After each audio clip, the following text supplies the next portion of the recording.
Assalamualaikum warahmatullahi wabarakatuh. Waalaikumsalam warahmatullahi wabarakatuh. Selamat pagi semuanya. Alhamdulillah. Bagaimana kabarnya hari ini? Alhamdulillah baik, masih sehat semuanya. Sehingga hari ini kita masih diberi kesempatan untuk mengikuti pembelajaran di kelas 12 ini. Sebelum kita mulai pembelajaran, mari kita berdoa bersama-sama. Berdoa mulai.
Pada pertemuan hari ini kita masih belajar tentang menjaga kehidupan manusia.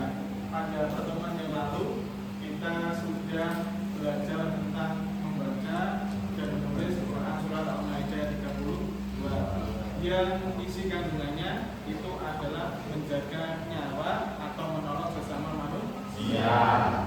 Di dalam kehidupan kita sehari-hari kita sering melihat kejadian bullying ataupun tawuran antara sesama teman atau sesama pelajar, sehingga kegiatan tersebut atau kejadian tersebut dampaknya adalah terhadap nyawa seseorang. Sehingga di dalam pertemuan hari ini nanti kita akan belajar lagi menganalisis dalil dan kasus yang berhubungan dengan menjaga kehidupan manusia.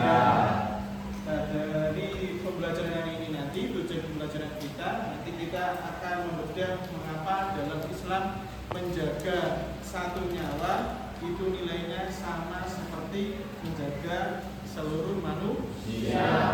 Nanti di dalam kegiatan hari ini akan saya bagi menjadi kelompok diskusi. Pada pertemuan hari nanti ada 6 kelompok yang akan dibagi di kelas ini. Jadi nanti kelompok 1 kita akan membahas tentang larangan perbuatan keji dan kezaliman. Yang kedua adalah ancaman penganiayaan dan bahaya orang yang bangkrut di akhirat atau orang yang mukris. Yang ketiga kita akan belajar hadis tentang perawat kehidupan, yaitu mu'afat dan senjata tajam. Kemudian yang keempat kita akan belajar dalil mengenai konsep menjaga kehidupan manusia. Dan yang kelima nanti kita akan belajar menganalisis perlindungan jiwa, kisos dan larangan kekerasan dalam Islam. Dan yang terakhir kelompok 6 kita akan belajar tentang keteladanan kepemimpinan, yaitu cara menjaga jiwa dan manfaat serta hikmahnya. Oke, sebagian kata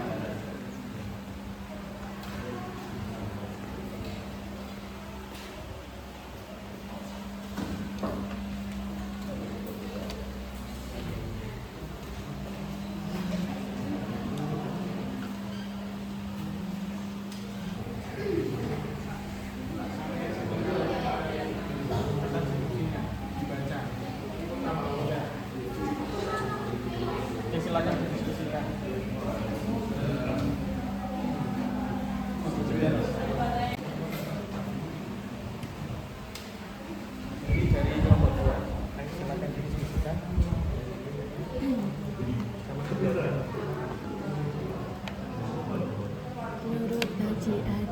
Oke, sudah.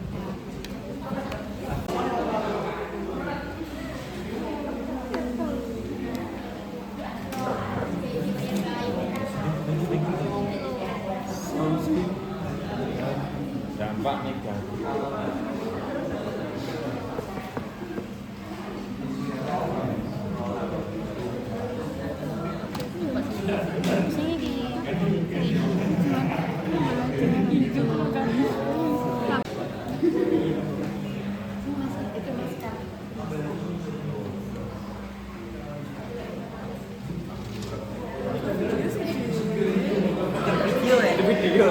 Satu, dua, tiga. Setelah melakukan diskusi dan membahas tentang permasalahan masing-masing kelompok mulai dari kelompok 1 sampai dengan kelompok 6, selanjutnya adalah presentasi perwakilan masing-masing dari kelompok, yaitu 2 orang anak untuk mempresentasikan hasil diskusinya di depan kelas. Kita mulai dari kelompok 1 dulu. Presentasi yang pertama dari kelompok 1 yang akan diwakili oleh perwakilan 2 orang anak. Silakan kelompok 1 untuk maju ke depan melakukan presentasi.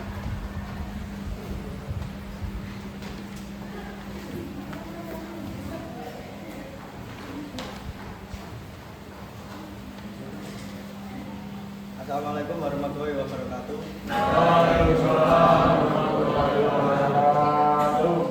Perkenalkan, kami dari kelompok 1 yang beranggotakan oleh Amir Zaki, Eva Ananda, Muhammad Rafli, Vanessa, Clarindia, Layana, dan Raditya Abdi. Kali ini kita akan menjawab soal dari Bapak Wali. Soal yang pertama yakni jelaskan perbuatan apa saja yang dilakukan oleh Allah Subhanahu wa Ta'ala dalam ayat di atas yang berkaitan dengan hidup dan kehormatan manusia. Yang pertama ada perbuatan keji atau pawai. Larangan dari perbuatan keji yakni segala bentuk perbuatan dan dosa besar yang sangat kotor, merusak moral serta melanggar norma agama dan kesusilaan, baik dilakukan secara terang-terangan seperti zina, pembunuhan, dan kekerasan fisik maupun yang tersembunyi. Untuk yang kedua yakni larangan melanggar hak manusia tanpa alasan atau al-ghori. Itu perbuatan melampaui batas, berbuat zalim, dan menganiaya orang lain tanpa hal yang dibenarkan oleh syafaat syariat, seperti merampas hak milik atau kekayaan orang lain, merusak kehormatan, melukai fisik hingga Implementasi yaitu mengakui dan menghormati hak sesama manusia, tidak merendahkan dan melakukan perlindungan atau bullying, serta tidak mengambil atau merusak milik orang lain.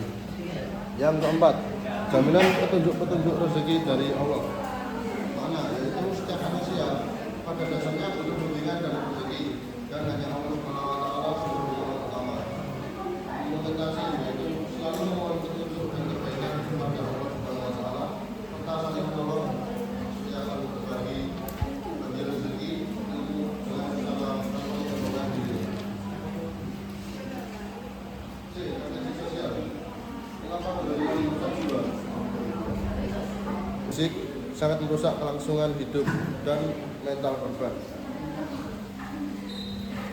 Kesimpulannya, tindakan zalim merusak mental korban karena menimbulkan rasa takut, terutama mendalam, cemas, hilangnya rasa percaya diri, hingga merenggut ketenangan jiwa. Dari segi kelangsungan hidup, kezaliman menghancurkan keharmonisan hubungan sosial, memutus rasa saling percaya, serta konflik di masyarakat. Oleh karena itu, menjauhi kezaliman adalah kunci utama untuk menjaga kehormatan, keselamatan, dan kedamaian hidup bersama. Sekian dari kelompok kami. Wassalamualaikum warahmatullahi wabarakatuh.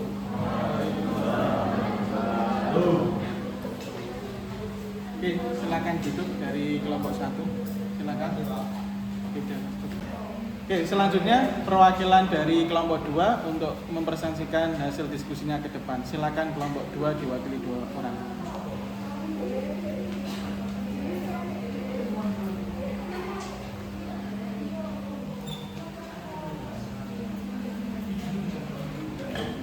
Assalamualaikum warahmatullahi wabarakatuh. Waalaikumsalam warahmatullahi wabarakatuh. Kami dari kelompok 2 yang beranggotakan anggota 1 Amira Faila absen 2, 2 Bisaraka Aswatama absen 14, 3 M Arga Diputra absen 20, Akmal absen 8. Kali ini kami akan membahas tentang ancaman penganiayaan dan bahaya orang bangkrut atau muflis di akhirat. Yang pertama, melunasi kezaliman semasa di dunia. Apa konsekuensinya di akhirat jika pelaku berbuat kesalahan? Menurut hadis riwayat Bukhari, kezaliman antar manusia terkait kehormatan maupun harta yang belum diselesaikan atau dihalalkan di dunia harus dipertanggungjawabkan di akhirat, di mana mata uang dinar dan dirham sudah tidak berlaku lagi.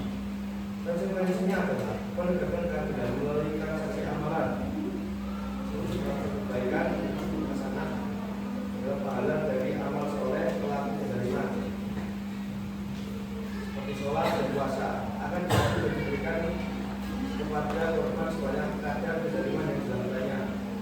Yang kedua, ada pelimpahan keburukan atau sayyi'at jika pahala kebaikan pelaku kezaliman telah habis sementara korban sepenuhnya terpenuhi, maka dosa dan keburukan korban akan diambil lalu dikembangkan kepada pelaku kezaliman tersebut. Kaji hadis riwayat Muslim dari Abu Hurairah.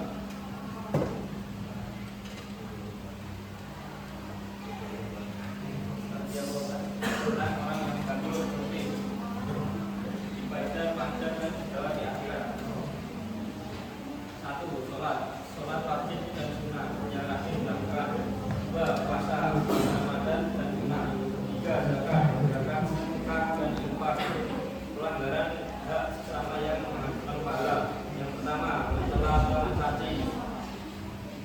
Siatama, meyakini perasaan orang lain dengan lisan atau tulisan. 2. Menuduh atau memfitnah, menyebarkan kabar bohong atau kebenaran sendiri.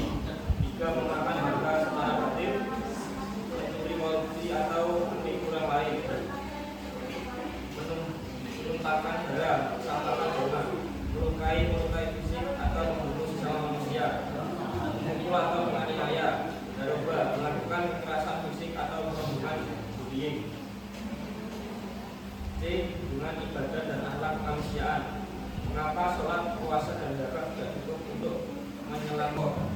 Sholat, puasa, dan zakat tidak cukup menyelamatkan seseorang karena Islam melaksanakan keseimbangan antara hablum minallah, hubungan dengan Allah, dan hablum minanas, hubungan dengan sesama. Dosa kezaliman pada manusia tidak akan diampuni Allah sebelum korban dimaafkan atau diberi. Menyakiti orang lain, seluruh pahala ibadahnya akan habis dipakai untuk membayar kezalimannya di akhirat. Akibatnya dia menjadi orang yang bangkrut, muflis, dan tetap terancam masuk neraka. Sekian presentasi dari kami berdua yang mewakilkan kelompok 2. Maaf jika ada kesalahan kata. Assalamualaikum warahmatullahi wabarakatuh. Terima kasih dari kelompok 2 sudah melakukan presentasi. Selanjutnya kelompok 3 bisa menyampaikan hasil diskusinya ke depan. Silakan.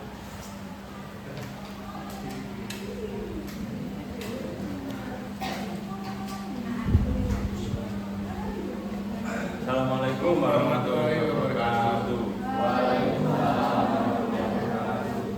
Kami di sini akan mempresentasikan hasil kerja kelompok kami yang beranggotakan Atasania, Devani, Injil Pradipta, M. Dwi Andika, Nauratus Saada, Rika Indriani.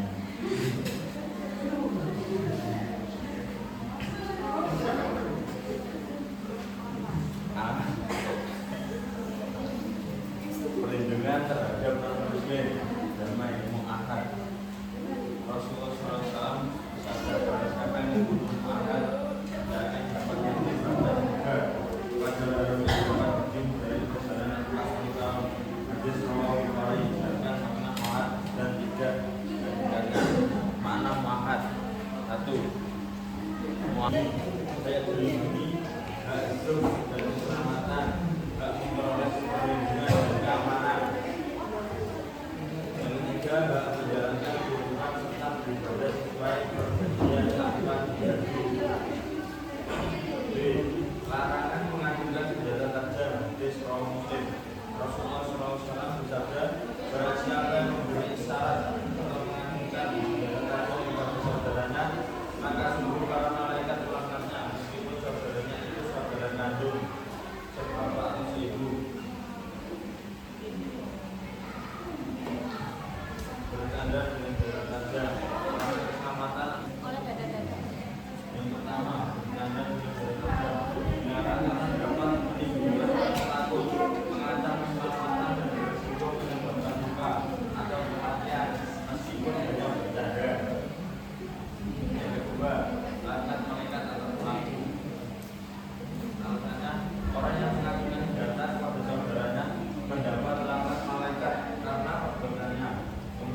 Sekian dari kami. Assalamualaikum warahmatullahi wabarakatuh. Waalaikumsalam warahmatullahi wabarakatuh.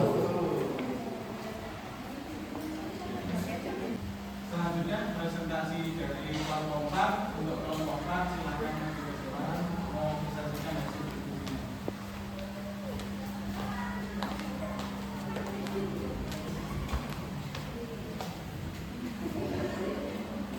Assalamualaikum warahmatullahi wabarakatuh.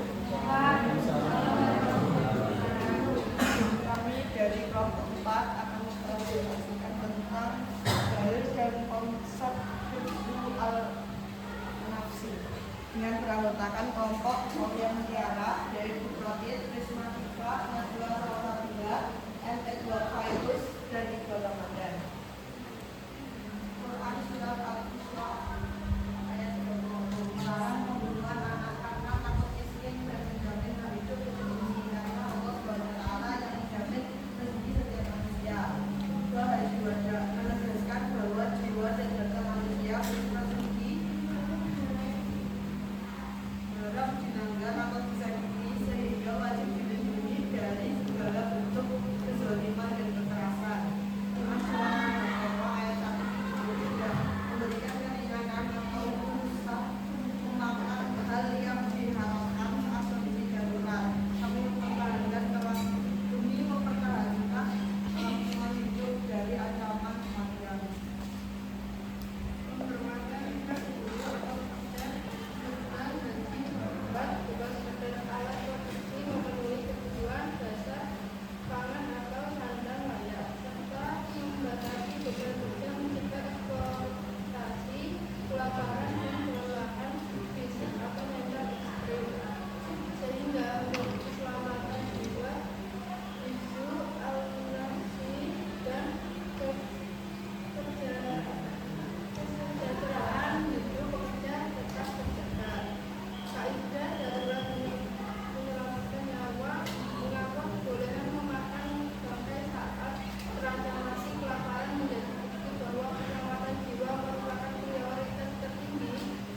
Kebolehan melanggar larangan asal memakan sampai saat darurat membuktikan prinsip kaidah fikih bahwa menyelamatkan nyawa dari kami. Terima kasih. Wassalamualaikum warahmatullahi wabarakatuh.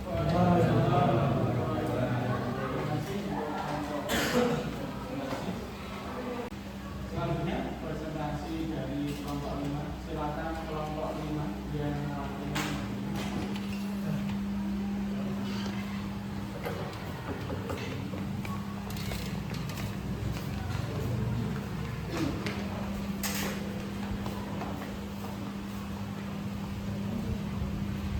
Assalamualaikum warahmatullahi wabarakatuh.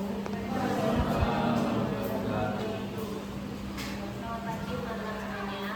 Kami di sini dari kelompok 5 dengan anggota Azhara Putri, Yani Ahmad, Kansaina Aulia, M. Iqbal Pamungkas, Fatma Laras, dan juga Sofi Inayatul.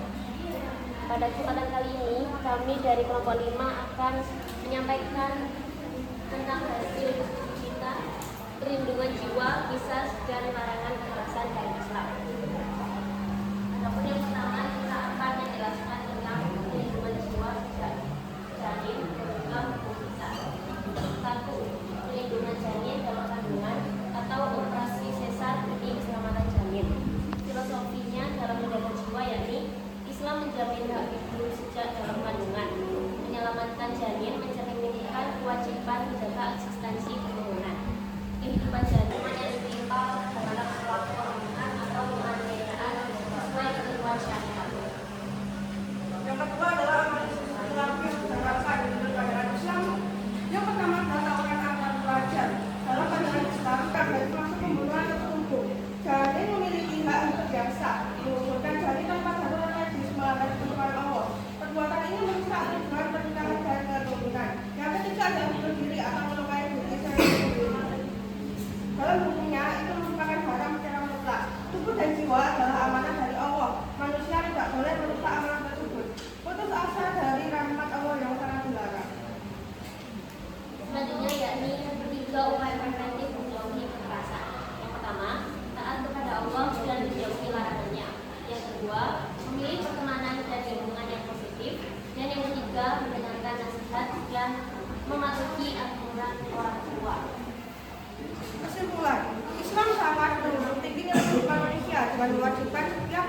menjaga jiwa sejak masih dalam kandungan hingga sepanjang hidupnya.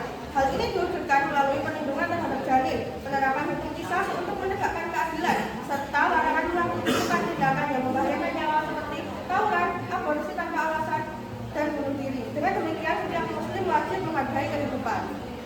Sekian dari kelompok kami. Terima kasih. Wassalamualaikum warahmatullahi wabarakatuh. Waalaikumsalam warahmatullahi wabarakatuh. Terima kasih dari kelompok 5.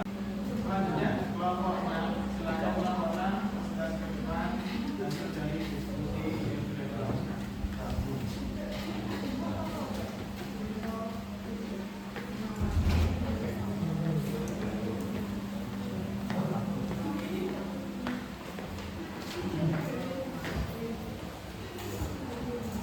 Assalamualaikum warahmatullahi wabarakatuh.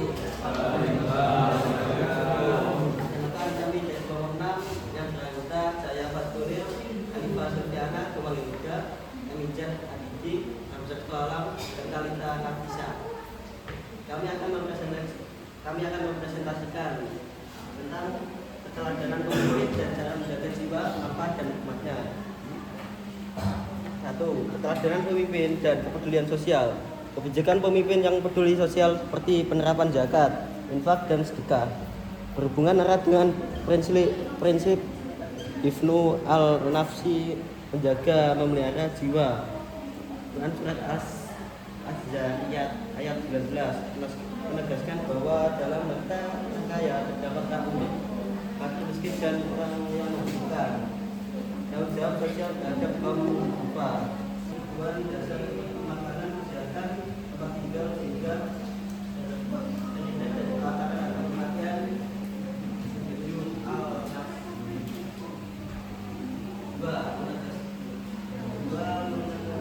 Menuntaskan kemiskinan. Kebijakan pemimpin yang adil, mampu dan distribusi kesejahteraan dalam masyarakat dan menciptakan keadilan sosial. 3. Kriminalitas dengan berlebihnya kebutuhan dasar. Potensi kejahatan akibat misalkan ekonomi dapat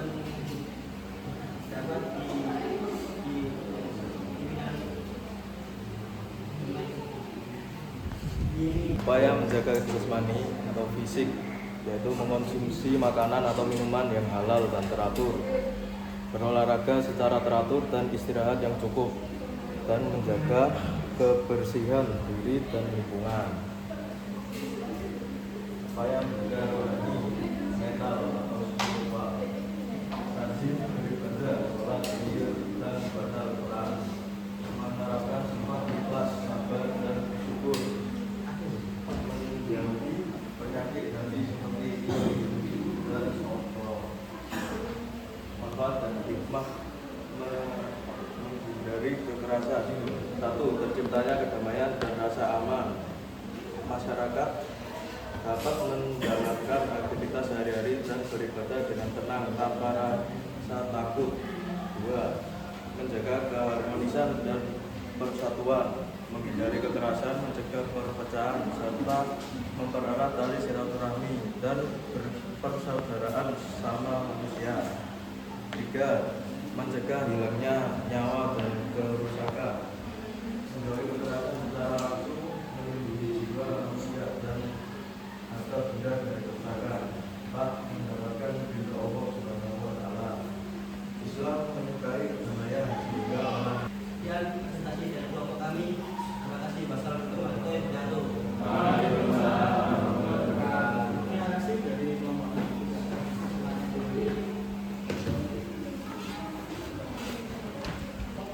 Dari presentasi yang dilakukan oleh 6 kelompok, mulai dari kelompok 1 sampai dengan kelompok 6, saya lihat sudah cukup baik, sudah sesuai dengan isi apa yang disampaikan. Dari sini saya memberikan penekanan lagi dan penguatan terhadap materi dan kasus yang sudah dibahas. Yang pertama adalah larangan untuk berbuat dolim kepada sesama ataupun di sini mendolimi fisik maupun mental seperti kasus tawuran maupun bullying. Terus yang kedua, kita diingatkan bahwasanya di dalam kehidupan ini ketika kita melakukan sholat, puasa dan juga ibadah-ibadah lain, jangan sampai ibadah tersebut itu habis atau muflis atau rusak karena perbuatan keji yang kita lakukan.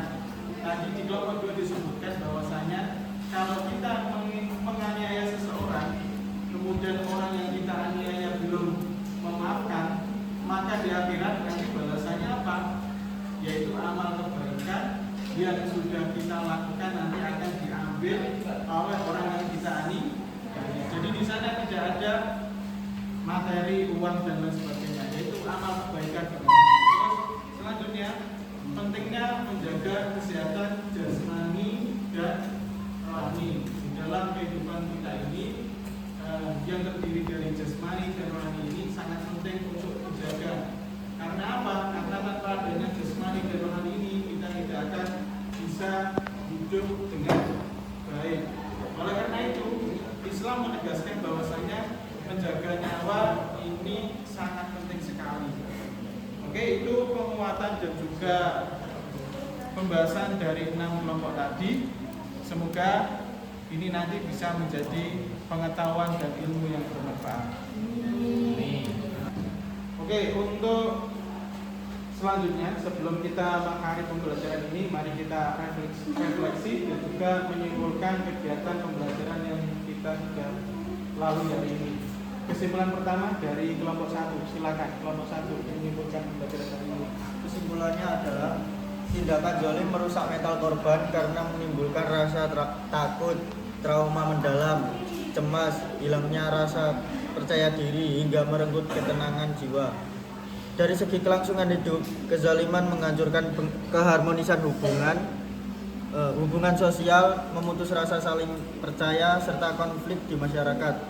Oleh karena itu, menjauhi kezaliman adalah kunci utama untuk menjaga kehormatan, keselamatan, dan kedamaian hidup bersama. Kesimpulan dari kelompok 2 yakni sholat, puasa, dan zakat tidak cukup untuk menyelamatkan seseorang karena Islam mewajibkan keseimbangan antara habu minallah dan habu minan nas.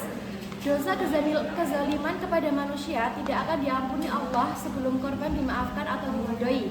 Menyakiti orang lain, seluruh pahala ibadahnya akan habis dipakai untuk membayar kezalimannya di akhirat. Akibatnya, ia menjadi orang yang bangkrut atau muflis dan ditatap karena masuk neraka.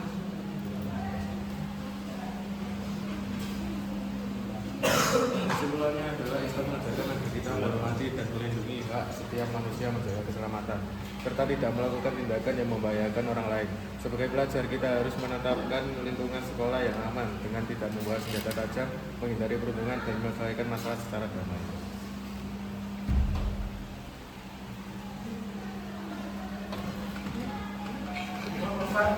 Kesimpulan, Islam sangat menjunjung tinggi keselamatan jiwa, hifzu al-nafs. Oleh karena itu, setiap manusia wajib menjaga kehidupan, menghormati hak orang lain, memperlakukan pekerjaan dengan adil, dan mengutamakan keselamatan dalam kondisi darurat. Semua ajaran tersebut menunjukkan bahwa Islam adalah agama yang mengedepankan kemanusiaan, keadilan, dan kasih sayang. Kesimpulan kelompok 5 adalah Islam sangat menjunjung tinggi nilai kehidupan manusia dengan mewajibkan setiap muslim menjaga jiwa sejak masih dalam kandungan hingga sepanjang hidupnya. Hal ini diwujudkan melalui perlindungan terhadap janin, menerapkan hukum qisas untuk menegakkan keadilan, serta larangan melakukan tindakan yang membahayakan nyawa seperti tawuran, aborsi tanpa alasan, syahri, dan bunuh diri. Dengan demikian, setiap muslim wajib menghargai kehidupan.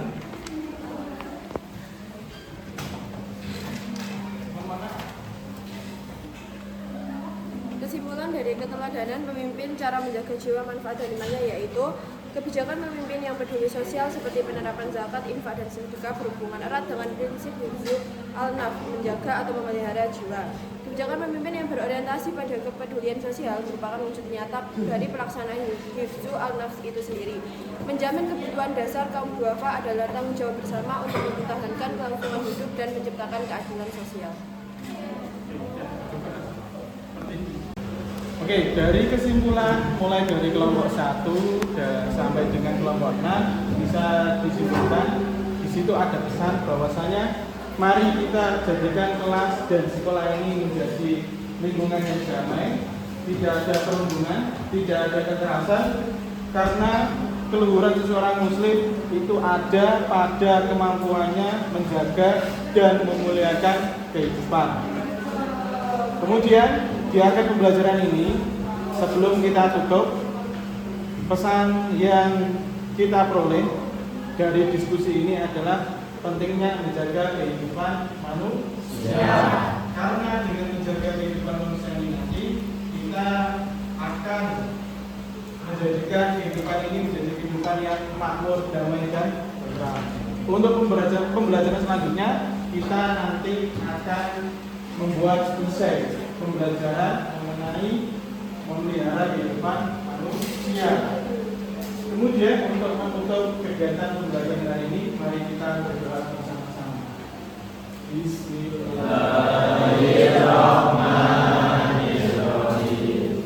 Wal asri innal insana lafi khusrin illal ladzina amanu wa amilus solihati wa tawasaw bil haqqi wa tawasaw